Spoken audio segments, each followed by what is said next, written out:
Okay, we're back and had a little bit of time, and I wanted to get on the podcast again. So, what's today's topic? I did a review of F45 strength wise not too long ago, and it actually was decent in the sense of people wanting to hear what my opinion was. So I thought I'd actually give an honest review of something I have been doing of late. It's called Retired Athletics. And shout out to Chris Green. He doesn't know I'm doing this, and I'm going to tag him. I'm going to make him listen to it. I always joke, you should just listen to my podcast. Literally, we were out Friday. It was just me and Chris, and his wife was just walking the track, not doing what me and Chris were doing. And she's like, oh, yeah, I'm just going to walk the track and listen to a podcast. I'm like, oh, you're going to listen to mine? She's like, no. And that's fine. Like, that's it. I don't expect friends to listen to the show. If I'm being honest, if they had a podcast, I don't think I'd listen to every single one. I might listen to a couple, especially if it's about something like, let's say they were doing an honest review of me as a trainer, then I would listen to it, of course. So welcome, Chris. You don't know I'm doing this, but you've inspired me in multiple different ways, and I want to talk about that. So Retired Athletics, it's something I've been doing semi-regularly for the last 2 months, I would say. April, May, part of June. And then I can only go when I'm been able and have the ability to go. And then I was also a little bit regular in January, a little bit around Christmas and stuff. So let's just say 4 months out of the last 6 months. Then before that, I wasn't really consistent. I did a couple drop-ins when he first started doing it, and then just life gets busy. I have clients, I have work on weekends typically. And it's one of those things that if you miss a couple weeks, you kind of get discouraged not to go back, and it's only because you know how sore your calves are going to be the next day. It's no joke. And I've been taking it so light and so easy, and I back way off. Me and Chris talk about that all the time, and he does give me praise and kudos on I'm doing the right intensity for my body, and he knows I'm very intuitive with that. And it's not like I'm trying to wuss out on not doing a full workout, but it takes a lot to get back into that athleticism. I can't pronounce words sometimes. And it's actually quite been nice. And so me and him were talking about how the idea and the concept is very unique, and maybe he's open to doing something similar in the future. Anywho, what is Retired Athletics and what's Chris Green? Or who is Chris Green? So, Retired Athletics, I've had him on the show a couple times. I know I got to get him back on the show. I know he's popular. Basically, it's a sprinting running social group instead of it being a distance one. And the reason why sprints are great is it does translate into athleticism so much more. And sprinting is actually closer related to strength training than it would be to distance running, if I'm being honest. And if I had to make an argument, it would help a lot more with longevity. It's not about sprinting as fast as you can as much as it would be the art of the movement. And Chris Green started it. And basically, he had the itch to get back into running his track and field. He was a high level track and field athlete. And, we're 30, 31, and it's like, yeah, like I kind of want to get back into it. And then one of the people's, he said, was like joking around. It's like, oh yeah, we're retired. So we're Retired Athletics. And the truth is, if you're 30, I mean, Lionel Messi right now at 38 is destroying FIFA. That's incredible. And it's his job to stay athletic and professional. But like a lot of people after the age of 30 just do not sprint again, let alone non-athletes. So there is something about that. Now, I like the idea of just trying to be a bit more like an athlete without absolutely destroying yourself. And that's a common misconception. Most people, when they're athletes, when they were 15, 18, 20, they were pushed to the brink of physical demanding. And you can get away with that when you're that age. And sometimes it's about learning mental toughness also at that age.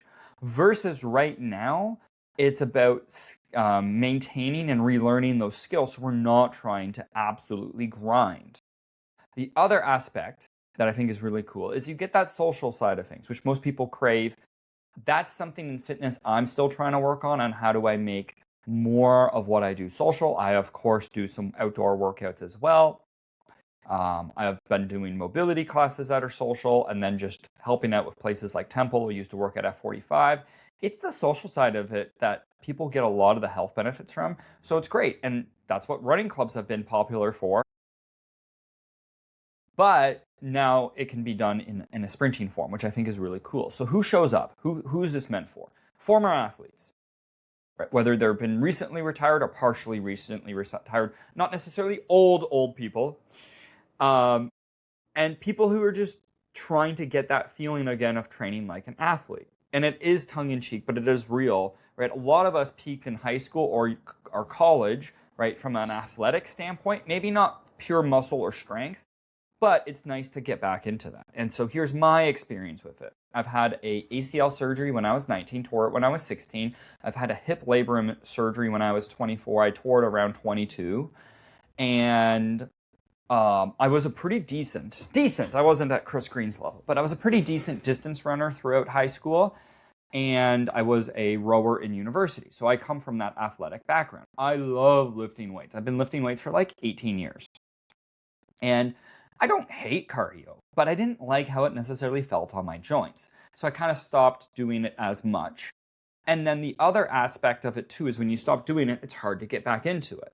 Sprinting, on the other hand, when you're focusing on sprinting mechanics, actually can help your joints pretty good. And I was scared to get back into it. And so this has been really nice, really slow. And I'm feeling like I'm just starting to get my legs back underneath me. But it's interesting because a lot of my clients are older than me, and they're 35, 37, 42, doing some sport. Not all, some of them are really old, but some of them are just at that age and they're just doing like beer league. And I can speak to them on how hard it is to get those legs back. And once you've lost it, it takes so much more work to get it back. But once you have it, it doesn't take that much work to keep it. So I'm going to keep at it a little bit. That's my goal. And by end of year, to be really consistent with this mindset, with this practice. I think I have to use it as a practice sense. I also weigh roughly 40 to 50 pounds heavier than my track and field days. Not body fat necessarily, maybe like 5 or 10, but I definitely have more muscle. And that's not a problem, but it's a different feeling. So it's like you feel heavy, and it is muscle bound. There's a reason why sprinters aren't meant to be absolutely units, and the longer the distance, the lighter people typically get. And so it is very not humiliating, but humbling. You have to have humidity to it, because I have all this new strength that I didn't have when I was that age. Not nearly as strong, not nearly as much muscle, but it's kind of like having a sports car with worn out tires, bad brakes, and you're not an experienced driver in that manner. Versus at least before, it was just a regular kind of car, but maybe I had really good handling, steering, acceleration, and so you get a good feel for it.